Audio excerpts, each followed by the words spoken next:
All right, we just finished our morning practice. I'm trying to see if I have any notes here. Third practice, first time in helmets and shoulder pads. First 2 days were spider pads.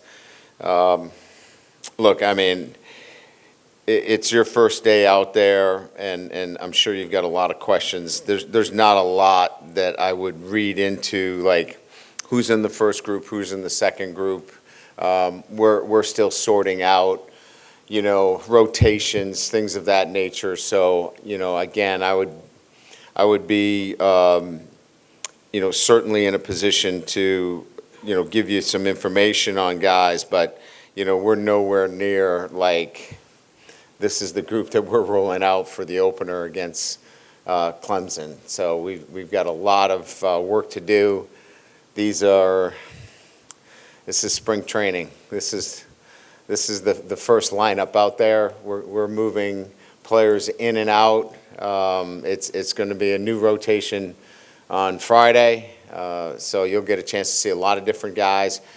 The exciting part about it is we've got a lot of competition, and that's really been probably the one word that we've used more than anything else this spring, is that we've got great competition at a lot of different positions, and feel really good about the depth of the team and the roster itself, and it's really showed itself through the first few days. So a couple of announcements to make. We've got our coaches clinic beginning next week, March 20th through the 22nd. Excited about having the Saints staff here, the newly appointed head coach and Kellen Moore being here, offensive coordinator Nussmeier, defensive coordinator Staley, having them part of the clinic. We're pleased that they're going to be able to join us with their busy schedule.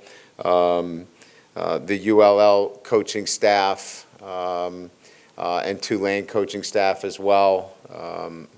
Really appreciate that they're going to be able to be part of the coaching clinic as well. So really well represented in the state of Louisiana, and really excited about that. Also about the addition of Kyle Williams to our staff. He'll be, as you know, coaching our interior defensive line. I think it's well chronicled his playing career here at LSU, and then as an All-American, won a national title here at LSU, and then 6-time Pro Bowler, 13 years in the NFL. Certainly brings an impressive resume to the position, and just quality individual, high character, great husband and father, and somebody that really is who you want recruiting student athletes here to LSU. So just brings all of those things to the table, and really excited about his addition to our staff. So thanks for allowing me my comments. I'll let you guys fire away. Yeah, Coach, just following up on the Kyle Williams stuff. I mean, he's been out there now for, I assume, a couple days. Just early thoughts on his coaching style and how he's relating to the players, and kind of just that early setup. Yeah, I think the things that stand out immediately for me is his attention to, the finer points of playing the position. Again, somebody that played the position and recently played the position, and clearly understands, the nuances of the position, and can articulate and communicate that effectively to those that need to go play it now for LSU. I think that connection is very apparent to me. I got a chance to spend a little time out there today, probably about 10, 15 minutes, just listening to him and the way he connects with the players. I know he's going to make a great impact for us. Yeah, Coach just following up on that, how important is the longevity, I guess, right? You've had a lot of different coaches in that position. How important was that in a factor in getting Kyle on board? And then secondly, your first video day, whatever, it was you versus you was kind of the message for spring Yeah. ball. What is spring ball? Who is spring ball important for? Yeah, I mean, unfortunately, the D-line job has been a turnover position. I think I've been, in my career, have had similar positions, whether it be the running back position or the wide receiver position, that I've been confronted with similar situations. It just happens here that LSU has had this run of, the D-line position's been a turnover position. I don't know why, it just has turned up that way. We've turned out great players at the position, so it's not like it's not a position coaches don't want to coach. I think it's much more about they're sought after. Having said that, we certainly have a group that we want to feel as though there's going to be some continuity at the position.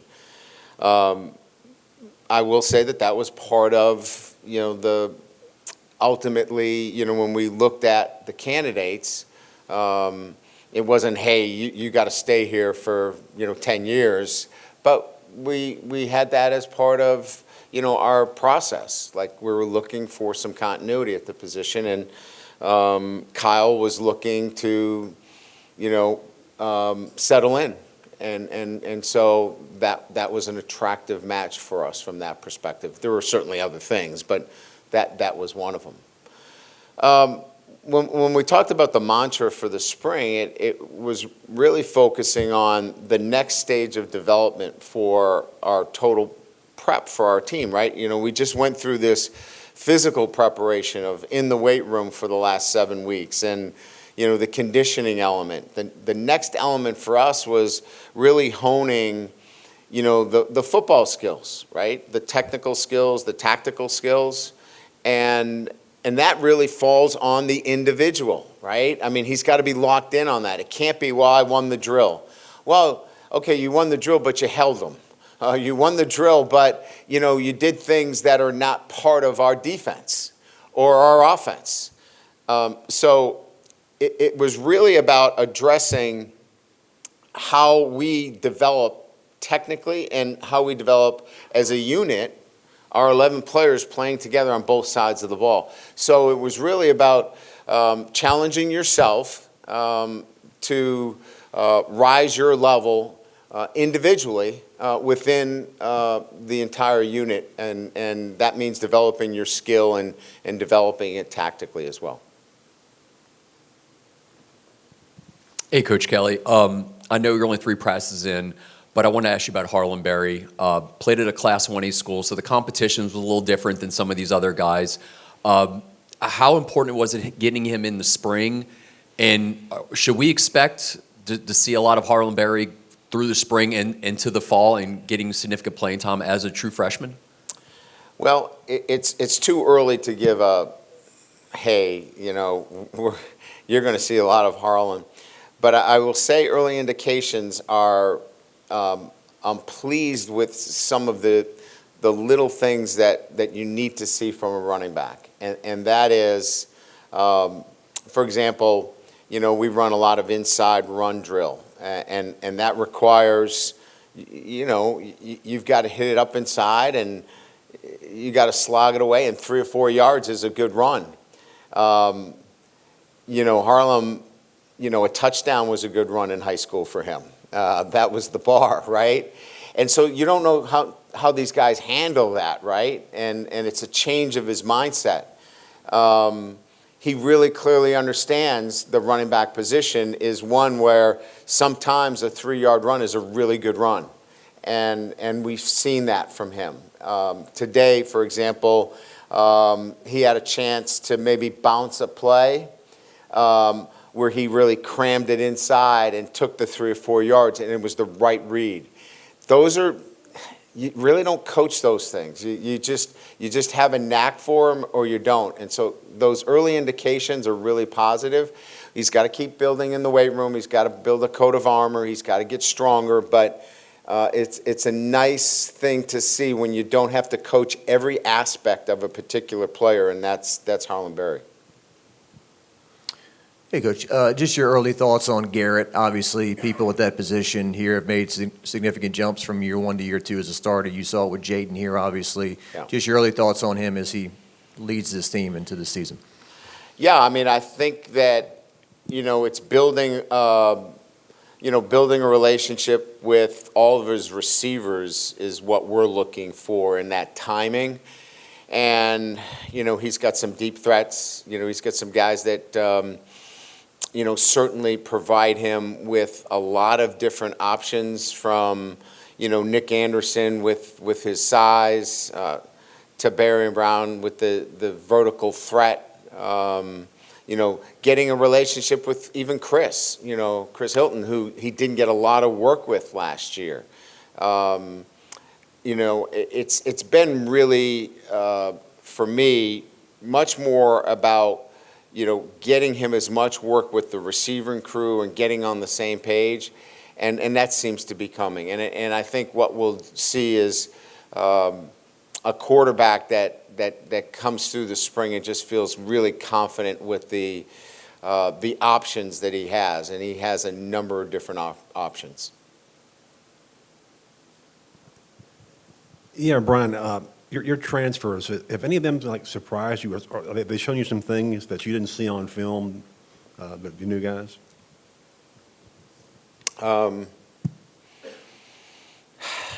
I think, to be quite honest with you, there isn't a player right now that has disappointed. I think we look at it more from that perspective, that we're like, wow, that's not what we were looking for there. Each one of them, has shown us something that says they can contribute and help our football team in the manner. Some more than others, but again, I think each one of them, some carry more leadership skills than others, some carry more of a wow factor than others, but all of them, and I know you guys were only out there a very short period of time, but all of them have a presence pretty much in our two deep, and that's saying a lot. I mean, to immediately jump into a two deep situation with all those guys and factor into what we're doing, I would say that we're very pleased with all of them. Coach, over here. Brian, you lost 4 of your 5 starters at O-line. Can you talk about that, and specifically Karius Kern and Braylon Moore, how they fit in the early picture? Yeah, so, we lost them after the Oklahoma game is kind of how we looked at it. And then we went to work against Baylor with kind of developing a new group. And that's where, you saw Paul start, and you saw, Tyree Adams start. So we feel like, it wasn't really, 4 out of 5. It was like trying to find a couple of guys, to fill in there.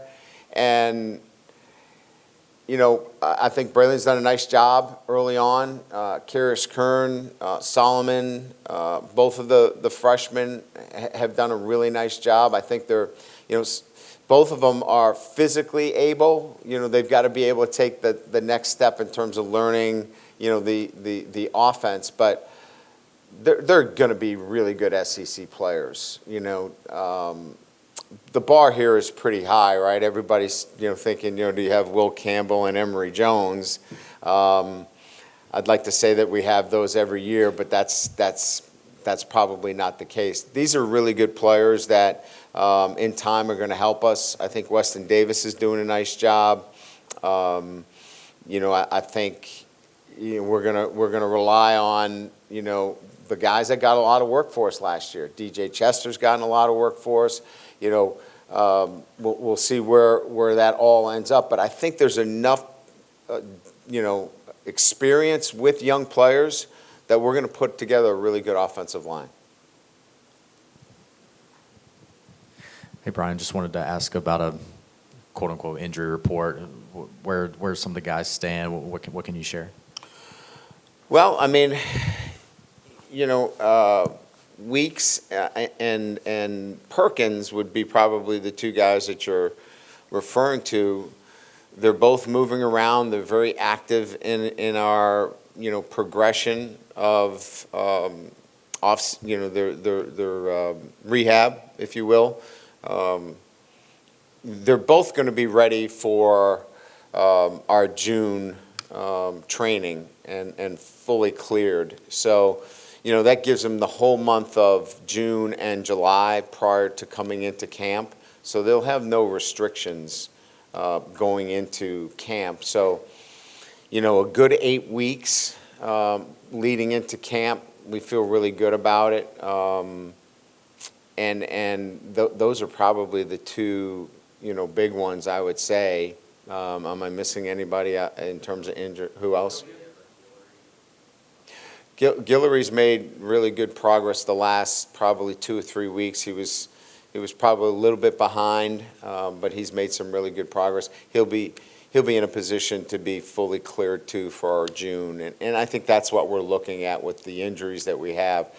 Are they fully cleared for your June 1st strength and conditioning? So our athletic development team and our athletic trainers have 8 weeks with them to get them ready for camp, and that looks to be on track. Two-parter. How many calories a day are you trying to get into Harlem Berry? And losing Bo Davis, obviously you had some players that came. He was a big part of why they came to LSU. Have they had some of their fears They were coming to alleviated? LSU for me. Yeah. Let's get that clear. Right. Okay? Are they early indication with Kyle that some of their fears and being upset is good with Kyle? We're putting a lot of, obviously, our nutrition team and Morgan Acosta's doing a great job in monitoring that, and, Coach Wilson's involved in that. It's a village. When it comes to weights and maintaining weights, it's not just one person, it's just a whole team of people. And the player has to be bought in too, and he is, and so he knows what he needs to do there. Yeah, look, anytime there's a change, relationships are built with a position coach, but I think we do a really good job here of not putting it all on one coach. It's the defensive coordinator, it's the head coach, it's the strength and conditioning team, it's nutrition. So when we talk about recruiting, the player is touched by so many different people.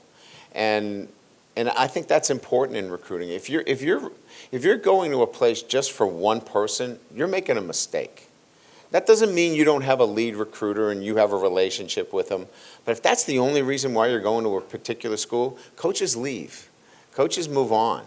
And if that's the only reason why, you need to really, really evaluate why you're going to that particular institution. And so certainly there were phone calls, and you have to touch base, and Kyle got on the phone with any of our recruits and spent time with the players because you start a new relationship. But it's LSU really, and it's the football program that at the end of the day is put under the spotlight, and we feel confident that will stand up in most cases. Coach, I wanted to ask about Josh Thompson. What's sort of keeping him away from the team right now, and when you can? Well, they're on expect to get him quarters, so he's finishing up his academics. He'll be here next week. back? Next week. Yeah. What do you hope to see from him? I guess once A he good gets on football camp? player. No, another addition to which, as we talked about, a very talented, transfer class that will bring, Big Ten reps into our offensive line. So a versatile player that can play guard or tackle. We haven't decided where that will be. It'll be kind of putting the pieces together to see how that fits. He's smart, he's physical, and he brings us an experienced offensive lineman, so he'll be here next week. Hey, Brian. You were mentioning how Nussmeier needs to, develop a good relationship and confidence with those receivers. A couple of those receivers I want to ask about were Aaron Anderson and Destin Hill. What have you seen from those two guys? And as a coach, does the fact that a couple of guys on the same roster are having high school experience together, does that ever help for, rapport or building that kind of relationship on the offensive side? Well, I think when you bring in, let's just use the example of Destin Hill. He feels a lot more comfortable making the move because he knows players. He's played against them, and he's had them on his team. So the transition for Destin has been really seamless, and it's made it easy for him. He's been somebody that, maybe didn't get as much recognition early on. He's had a really good, off-season and has done a really nice job for us. So I think that transition has made it easier for him to kind of blend in right away. But I don't know that, playing together helps Nussmeier as much. He still has to go through, the routine of this guy gets out of his break quicker. His post cut is a little bit more shallow, and I think he's working that out with a lot of these receivers. Thank you. Appreciate it. What's that? Listen, I haven't done that in a long time. I think it's still out there in the library of our Twitter sphere. I've played with him. I've played with him out in, that's where I got to know him. I played with him a couple times out in Tahoe at the NBC event. And, everyone's like, oh, he's D lineman and, he's pretty good. His short game's ridiculous.